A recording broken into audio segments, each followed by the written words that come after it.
हरियाणा की हर अपडेट के लिए बेल आइकन दबाएं और सब्सक्राइब करें STV हरियाणा न्यूज। नमस्कार, हल्का हलचल देख रहे हैं आप। मैं हूं नंदिनी मिश्रा आपके साथ और शुरुआत करेंगे किसान आंदोलन से। पिछले 5 दिनों से किसानों का आंदोलन लगातार जारी है और इसी बीच आपको बता दें, केंद्रीय कृषि मंत्री किसानों के विरोध प्रदर्शन पर उन्होंने किसानों को बातचीत के लिए बुलाया है। आज दोपहर 3 बजे विज्ञान भवन में सरकार और किसानों के बीच बातचीत होगी। कृषि मंत्री नरेंद्र सिंह तोमर ने कहा है कि बातचीत से रास्ता निकाल सकते हैं। आपको बता दें कि किसानों को दिल्ली में बुराड़ी में मौजूद निरंकारी ग्राउंड में प्रदर्शन करने की इजाजत दी गई थी, लेकिन वे पिछले 5 दिनों से सिंघू और टिकरी बॉर्डर पर ही डेरा डाले हुए हैं। इससे पहले बीती शाम किसानों ने कहा था कि वे निर्णायक लड़ाई के लिए दिल्ली आए हैं और जब तक उनकी मांगें पूरी नहीं हो जाती तब तक उनका प्रदर्शन जारी रहेगा।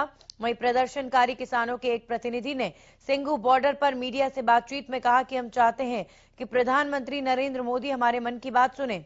हम अपनी मांगों से समझौता नहीं कर सकते हैं। किसानों के प्रतिनिधि ने दावा किया है कि अगर सरकार उनकी चिंता पर विचार नहीं करती तो उसे भारी कीमत चुकानी होगी।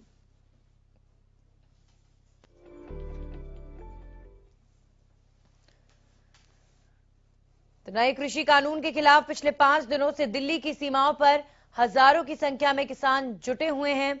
इस बीच किसानों के विरोध प्रदर्शन पर केंद्र सरकार एक्टिव हो गई है। जी हां, कृषि मंत्री नरेंद्र सिंह तोमर ने किसानों को बातचीत के लिए बुलाया है। आज दोपहर 3 बजे विज्ञान भवन में सरकार और किसानों के बीच बातचीत होगी।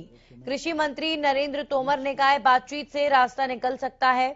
आपको बता दें कि किसानों को दिल्ली में बुराड़ी में मौजूद निरंकारी ग्राउंड में प्रदर्शन करने की इजाजत दी गई थी, लेकिन वे पिछले 5 दिनों से सिंघू और टिकरी बॉर्डर पर ही डेरा डाले हुए हैं। इससे पहले बीती शाम किसानों ने कहा था कि वे निर्णायक लड़ाई के लिए दिल्ली आए हैं और जब तक उनकी मांगें पूरी नहीं हो जाती तब तक उनका प्रदर्शन इसी तरह जारी रहेगा। वहीं प्रदर्शनकारी किसानों के एक प्रतिनिधि ने सिंघू बॉर्डर पर मीडिया से बातचीत में कहा है कि हम चाहते हैं कि प्रधानमंत्री मोदी हमारे मन की बात सुने। हम अपनी मांगों से समझौता नहीं कर सकते। किसानों के प्रतिनिधि ने दावा किया है कि अगर सरकार उनकी चिंता पर विचार नहीं करती तो उसे भारी कीमत चुकानी होगी। अब आज जब 3 बजे विज्ञान भवन में किसानों के बीच और सरकार के बीच जब बैठक होगी तो क्या ये उम्मीद लगाई जा सकती है कि ये जो मामला है वो सुलझेगा। एक तरफ प्रधानमंत्री लगातार कृषि बिलों की तारीफ कर रहे हैं अपने भाषण में, कृषि कानून की, और वहीं दूसरी तरफ आंदोलन कर रहे किसान लगातार इस कृषि कानून को वापस लेने की मांग कर रहे हैं।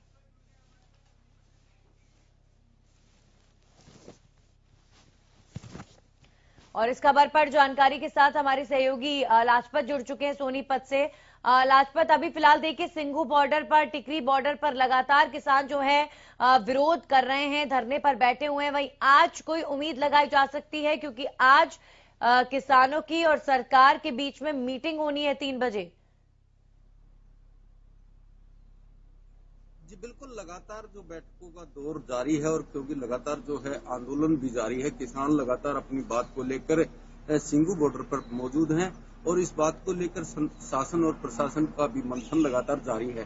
तो लगता है कहीं ना कहीं जो आज कोई ना कोई डिसीजन आ सकता है क्योंकि काफी लंबा समय हो चुका है और यहाँ पर लगातार जो किसान अपने आंदोलन को लेकर टिकरी बॉर्डर पर यहाँ पर बैठे हुए हैं, धरने को लेकर लगातार जो आसपास के किसान हैं उनसे लगातार मुलाकात जारी है। ऐसे में आम जनता जरूर पिसकर कहीं ना कहीं मजबूरी में यहाँ पर फंसी हुई है क्योंकि लगातार जो है जाम की स्थिति बनी रहती है। जैसा कि लगातार जो है NCR दिल्ली नजदीक होने की वजह से यहाँ पर आवागमन लगातार जारी है।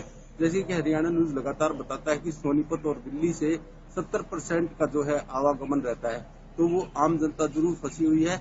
और बाजारों की बात करें तो बाजार जो लगातार है महंगाई का अपना रूप अपनाते हुए नजर आ रहे हैं क्योंकि महंगाई का इसलिए कि यहाँ पर लगातार जो है दिल्ली से आवागमन बंद है और आजादपुर जो मंडी बिल्कुल नजदीक पड़ती थी जहाँ से फल सब्जियां आती और जाती थी ताकि हरियाणा से भी आती जाती थी और पंजाब से भी, सभी स्टेटों से यहाँ से लगातार जो है दिल्ली से आवागमन है।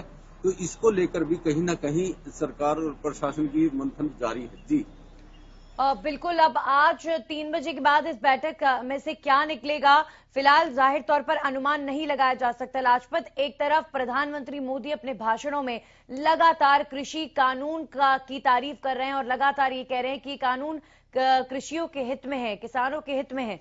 वहीं दूसरी तरफ लगातार किसानों का विरोध भी जारी है और आज छठा दिन है उनके विरोध प्रदर्शन का। तो ऐसे में कितनी उम्मीद लगाएं कि बातचीत जो है सरकार और किसानों के बीच बनेगी, क्योंकि दोनों इस वक्त कृषि कानून को लेकर अलग अलग राय रख रहे हैं और अपनी उस राय को जस्टिफाई भी कर रहे हैं। तो ऐसे में लगता है कि कोई भी खेमा कॉम्प्रोमाइज करेगा किसी भी तरीके से। जी बिल्कुल, ये चिंता का विषय है क्योंकि 6 दिन हो चुके हैं और लगातार सरकार की तरफ से भी जो बुलाया जा रहा है, लेकिन किसान अपनी अटल यहाँ पर बैठे हुए हैं। और ये चिंता का विषय है कि आज जो 3 बजे जो बैठक होनी है उसमें क्या निर्णय आने वाला है, ये आने वाला वक्त बताएगा। क्योंकि लगातार जो नंदनी दिल्ली की तरफ से बुलाया जा रहा है, लेकिन किसान अपनी बात को अड़ल बैठे हुए हैं और उन्होंने कहा है कि किसी भी शर्त पर जो प्रशासन और सरकार की तरफ से शर्तें लगाई जा रही है उन शर्तों पर बिल्कुल बैठक नहीं की जाएगी। तो ये चिंता का विषय है कि आज 3 बजे क्या फैसला आ सकता है, कौन कौन से दल जा सकते हैं, क्योंकि लगातार जो आंदोलन जारी है और यहाँ पर दल कौन कौन से जाएंगे, ये एक चिंता का विषय है। जी लाजपत, बिल्कुल कौन कौन से संगठन जाएंगे जो है कृषि मंत्री नरेंद्र सिंह तोमर से मिलने के लिए, और कौन कौन से किसान नेता जाएंगे? क्योंकि अब तक योगेंद्र यादव हो चाहे गुरनाम सिंह चढ़ूनी हो, ऐसे कई चेहरे इस वक्त जो है बहुत अहम भूमिका निभा रहे हैं इस कृषि आंदोलन में। तो कौन से वो बड़े चेहरे हो सकते हैं जो उस ग्रुप में शामिल होंगे जो कृषि मंत्री नरेंद्र सिंह तोमर से मिलने के लिए जाएंगे विज्ञान भवन? जी बिल्कुल, जो किसान लगातार आंदोलन में है और आज ये बैठक करेंगे और बैठक में सामने आएंगे कि कौन कौन से चेहरे जाकर किसान जो हैं वो बात करेंगे सरकार और प्रशासन से।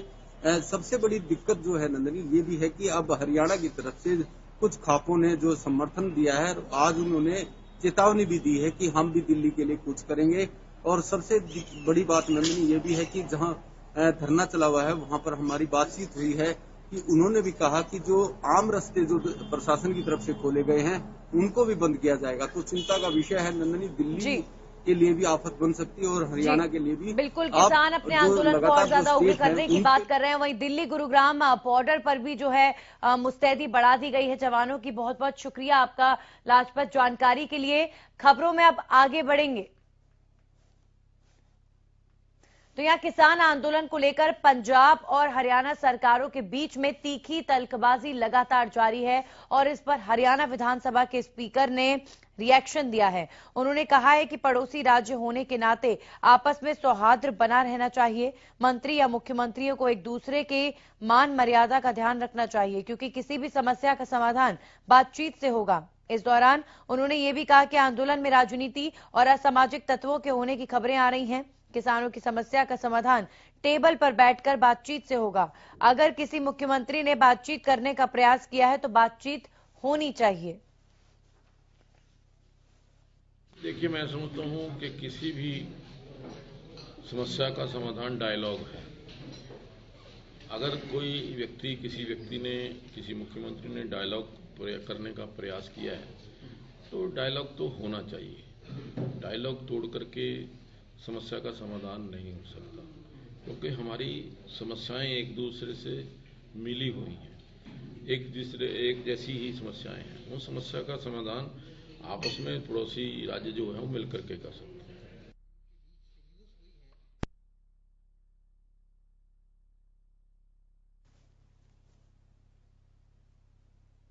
दिल्ली में लगातार आंदोलन कर रहे तमाम किसान लगातार इस जिद पर अड़े हुए हैं कि बिना किसी शर्त के ही सरकार से बातचीत करेंगे। किसानों ने गृह मंत्री अमित शाह का सशर्त बातचीत का न्योता ठुकरा दिया, जिसके बाद अब हरियाणा के गृह मंत्री अनिल विज ने किसानों को बड़ी सलाह दी है।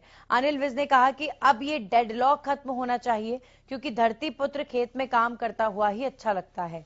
उन्होंने कहा कि जल्दी वार्ता होनी चाहिए और इसे आत्मसम्मान का मुद्दा नहीं बनाना चाहिए। उधर विज ने पंजाब सीएम पर भी निशाना साधते हुए कहा कि उनका प्रशासन उन्हें जानकारी ही नहीं देता कि किसका फोन आया है किसका नहीं। वहीं राहुल गांधी पर बरसते हुए उन्होंने कहा कि उन्हें हर काम उल्टा ही नजर आता है।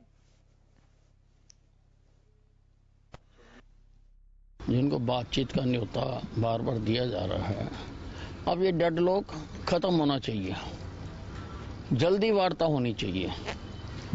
इसमें किसी भी प्रकार का प्रेस्टीज का इशू नहीं बनाना चाहिए और बातचीत होनी चाहिए। धरती पुत्र खेत में काम करता हुआ ही अच्छा लगता है। अब कहते हैं मोबाइल पे नहीं किया, फिर कहेंगे मुझे आके नहीं जगाया, फिर कहेंगे मुझे आके नहीं बताया। ये तो नुक्ते निकालने वाली बात है। फोन किया, क्या आपका प्रशासन इतना नखिद है कि एक मुख्यमंत्री का फोन आता है, चाहे किसी भी फोन पर आता है, और वो आपको बताता नहीं है? राहुल गांधी तो उल्टा सुनता है, उल्टा सोचता है, उल्टा बोलता है। जो भी अच्छा काम करो इसको उल्टा नजर आता है। देखिए, हुड्डा साहब हमेशा भड़काने वाली बात करते हैं। हरियाणा से गुजरने के दौरान कहीं पर भी लाठी नहीं बरसाई गई। अब हुड्डा साहब को कहाँ लाठी लगी है मुझे मालूम नहीं है, लेकिन पुलिस ने लाठी का इस्तेमाल बिल्कुल नहीं किया। प्रदेश के कृषि मंत्री जेपी दलाल लोहारू पहुंचे, जहां उन्होंने किसानों से अपने आंदोलन को खत्म करने की अपील की है। कृषि मंत्री ने कहा कि दिल्ली का घेराव करना किसी समस्या का समाधान नहीं है। उन्होंने कहा कि केंद्रीय गृह मंत्री और केंद्रीय कृषि मंत्री ने किसानों के प्रतिनिधि को बात करने का निमंत्रण दिया हुआ है। जब तक बात नहीं होगी तब तक हल कैसे निकलेगा। साथ ही उन्होंने ये भी कहा कि हरियाणा कृषि प्रधान प्रदेश है और सरकार किसानों के हित के लिए कदम उठाती है।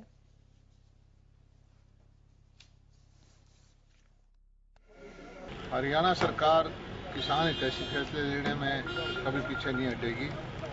और जैसे कि पीछे दुष्प्रचार था कि मंडियां नहीं रहेंगी, एमएसपी नहीं रहेगा, ये कांग्रेस का झूठा प्रचार था।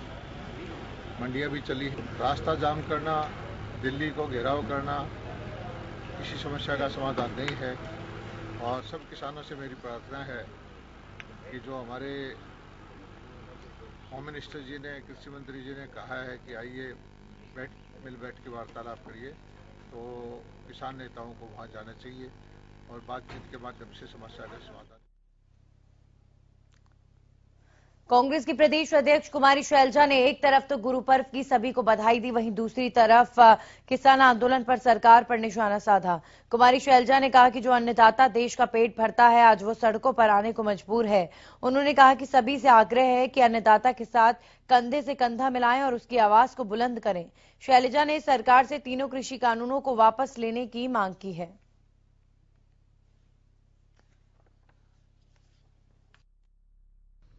साथियों, भारतीय जनता पार्टी ने 3 ऐसे काले कानून बनाए हैं कृषि क्षेत्र के, जिसने हमारे किसान की, मजदूर की कमर तोड़ के रख दी है। हमारा अन्नदाता जो देश का पेट भरता है, आज उसे सड़कों पर आने के लिए मजबूर कर दिया है। मेरा आग्रह है आप सभी से कि हमारे अन्नदाता के साथ कंधे से कंधा मिलाएं, उसकी आवाज को बुलंद करें। हम सरकार से मांग करते हैं, डिमांड करते हैं कि ये तीनों काले कानून फौरन वापस करें, किसानों पर अत्याचार बंद करें, उनके खिलाफ हजारों की संख्या में जो केस दर्ज किए गए हैं उन्हें वापस करें और बिना शर्त के किसानों से बातचीत करें, उनकी मांगों को सुने, उनकी पीड़ा को सुने।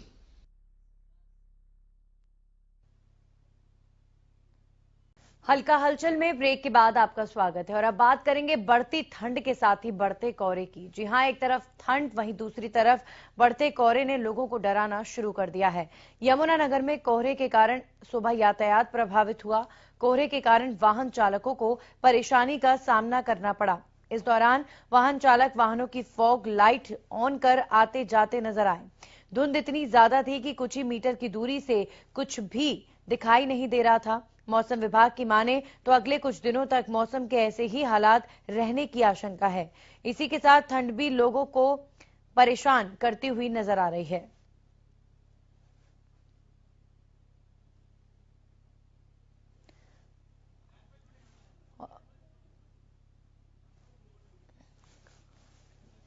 और इस खबर पर हमारे साथ रतिया को लेकर ठंड में क्या स्थिति है बताने के लिए अशोक ग्रोवर जुड़ चुके हैं हमारे सहयोगी। अशोक, रतिया में अगर ठंड और कोहरे की बात करें तो फिलहाल क्या ताजा स्थिति? देखिए नंदिनी, मैं आपको बता दूं कि आज दिसंबर जो महीना शुरू हो चुका है, इस महीने में ठंड पड़ना लाजमी है। आज सुबह से ही ठंड है, कल भी ठंड थी, क्योंकि कोहरा है अभी थोड़ा बहुत इस एरिया में लगा है, क्योंकि जो फसल है उनको अभी किसानों ने पानी वगैरह लगाया, उसके कारण अभी दिनों दिन आगे कोहरा बढ़ेगा और ठंड भी बढ़ेगी। जी बिल्कुल, जाहिर तौर पर अब जब कोहरा भी बढ़ेगा तो ऐसे में यातायात जरूर प्रभावित होता है, लोगों को वाहन चलाने में भी बड़ी परेशानी होती है। मुख्य तौर पर अगर अंधेरे की बात करें तो अंधेरे में लोग जो है ड्राइविंग बहुत मुश्किल से ही कर पाते हैं। तो ऐसे में जाहिर तौर पर अब सड़कों पर भी ट्रैफिक जो है थोड़ा स्लो होता नजर आ रहा है जैसे जैसे कोहरा बढ़ रहा है। इसमें कोई दो राय नहीं है। आज सुबह भी थोड़ा बहुत कोहरा था। सुबह जब हम मॉर्निंग वॉक पे थे उसमें देखा कि कई गाड़ी चालक फॉग लाइट का सहारा ले रहे थे और गाड़ियां धीमी जरूर चल रही थी। आने वाले दिनों में कोहरा काफी बढ़ेगा, क्योंकि ये घग्गर के साथ का इलाका है। इस एरिया में कोहरा काफी बढ़ता है। बहुत बहुत शुक्रिया आपका हमारे साथ जुड़ने के लिए। हमारे साथ हमारे सहयोगी झज्जर से रमाकांत जुड़ चुके हैं, सीधा उनका रुख करते हैं। रमाकांत, फिलहाल झज्जर में क्या ताजा स्थिति सर्दी को लेकर और कोहरे को लेकर? अगर कोहरे की स्थिति की बात करें नंदिनी, तो यहाँ पर अभी कोहरा इतना नहीं है, लेकिन हालांकि थोड़ा सुबह सुबह देखने को मिलता है, जिससे व्हीकलों को कहीं ज़्यादा परेशानी देखने को मिलती है। ठंड की बात करें तो ठंड का 12 डिग्री टेम्परेचर अभी मापा गया है और मौसम वैज्ञानिकों के अनुसार 2 या 3 दिन के अंदर ही बारिश होने की संभावना है। उसके बाद कहीं ना कहीं ये ठुकरन जो झज्जर में देखने को मिलेगी। उसके बाद अगर मैं आपको बात करूं भीड़ की, तो भीड़ अब कहीं ना कहीं बाजारों में भी कम देखने को मिल रही है, क्योंकि सुबह सुबह ठंड हो जाती है। ठंड की वजह से लोग घरों से कम बाहर निकल रहे हैं। साथ ही जो प्रशासनिक अधिकारी हैं उन्होंने भी साफ तौर पर संदेश दे दिया है कि बुजुर्ग हों और बच्चे हों ठंड से बचाव रखें। साथ ही उनको या तो कम निकले या निकले तो मास्क लगाकर ही वो घरों से बाहर निकले। बिल्कुल रमाकांत, और ऐसे में एक्सपर्ट्स, हेल्थ एक्सपर्ट्स लगातार बढ़ती सर्दी को लेकर ये भी अनुमान लगा चुके हैं कि कोरोना की स्थिति जो है सर्दी के मौसम में और ज्यादा खराब हो सकती है और ज्यादा बिगड़ सकती है अगर लोगों ने अभी भी गंभीरता नहीं बरती, अभी भी सावधानी नहीं बरती तो। जी बिल्कुल, हमारी कई डॉक्टरों से बात हुई तो उन्होंने साफ तौर पर कहा कि जैसे जैसे ठंड बढ़ेगी कोरोना का असर भी उतना ही बढ़ता जाएगा। लेकिन झज्जर के लोगों की माने तो झज्जर के लोग आज भी कोरोना से बेखौफ नजर आ रहे हैं। चेहरे पर मास्क नहीं होता है, मास्क होता है तो सिर्फ पुलिस कर्मचारी और चालान के वैसे ही वो लोग मास्क लगाते हैं। मैं आपको बता दूं कि जैसे ही प्रशासनिक अधिकारी थोड़ी सख्ती करते हैं तो चेहरे पर मास्क आ जाता है, लेकिन लोगों में अभी जागरूकता बिल्कुल नहीं है। चलिए बहुत बहुत शुक्रिया रमाकांत जानकारी के लिए। तो ये थी झज्जर की स्थिति जहां पर सर्दी भी बढ़ रही है और कोहरा भी हरियाणा में कई इलाकों में बढ़ता हुआ नजर आ रहा है, जिसकी वजह से लोगों की परेशानियां भी जाहिर तौर पर बढ़ गई हैं। और ऐसे में हेल्थ एक्सपर्ट्स लगातार इस बात के लिए चेता रहे हैं कि जैसे जैसे सर्दी बढ़े कम घरों से बाहर निकलें और ठंड की चपेट में ना आए, क्योंकि कोरोना के मद्देनजर स्थिति और ज्यादा ठंड के मौसम में बिगड़ सकती है। इसी के साथ हल्का हलचल में इतना ही।